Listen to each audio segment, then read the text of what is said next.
Merry Christmas to you all. I want to tell you a story. Now, what could it be? A Christmas Carol? The Grinch? Well, no. This year I'm taking a slightly different approach. I suppose this explains how I can be everywhere at once, on one night of the year. Ho, ho, ho. As I was saying, this year, my story is about deepfakes. You know the ones. The stories in the media about movie studios replacing deceased actors in films, or that fun app that lets you put your face into a music video. What fun it is.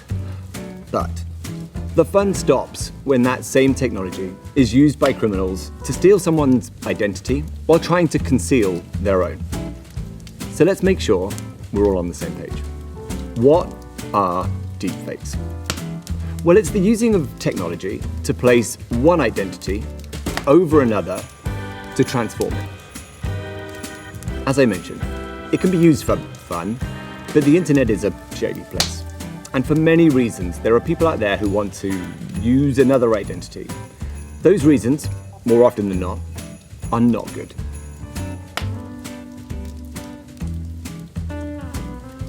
What do they do? First up, there is one of the simplest forms of deepfaking, a voice.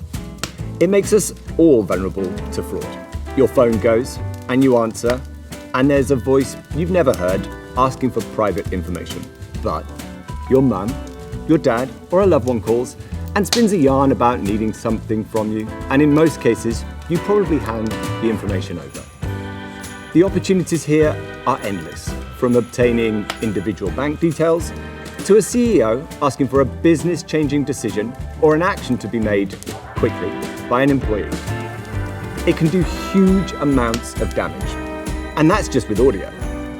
Wait till you see what they can do with video. The technology that allowed pranksters to pretend to be Tom Cruise to delight and stun social media is getting more and more available.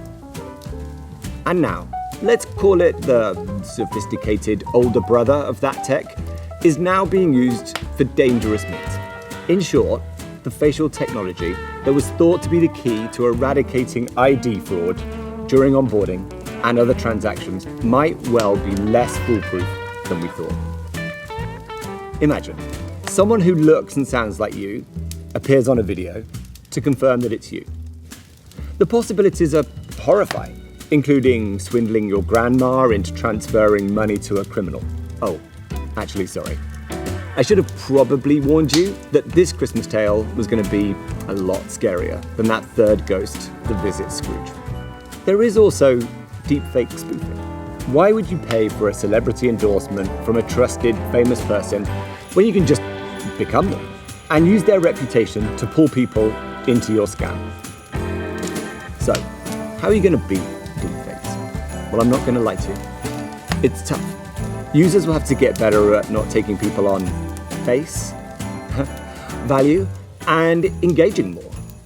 A world of multitasking and not being mindful or present really is an absolute gift to fraudsters of all kinds, but especially here. It is noted that algorithm-based deepfakes aren't perfect. The aforementioned celebrity ones that go viral utilize a lot of human post-production to make them as convincing as they are, but real-time deepfakes are not quite that perfect yet. So a big part of catching them really is trusting your instincts. I know, I made it sound easy, but we all have parts of our minds dedicated to facial recognition. It's called the fusiform face area of the brain. Catchy. It's the part that triggers when we see something that looks out of place, like some CGI faces in a movie. For businesses, it's tougher because there is often not that same personal connection with the people they are dealing with. And likely those interactions are also happening at speed and at volume. But there are currently evolving technologies aimed at detecting those deepfakes. But it's become a sort of arms race where the quality of deepfakes improves as the detection tech tries to keep up. But for now, there is definitely some thinking around not relying on that visual verification. Never judge a book by its cover, they say. When it comes to those onboarding and transactions, techniques such as social footprinting and analysing other data taken from someone's online history can sometimes be much more revealing than a rushed and often pressured look at their face. Because, as with my Santa Claus, things aren't always what they seem. Thank you for watching.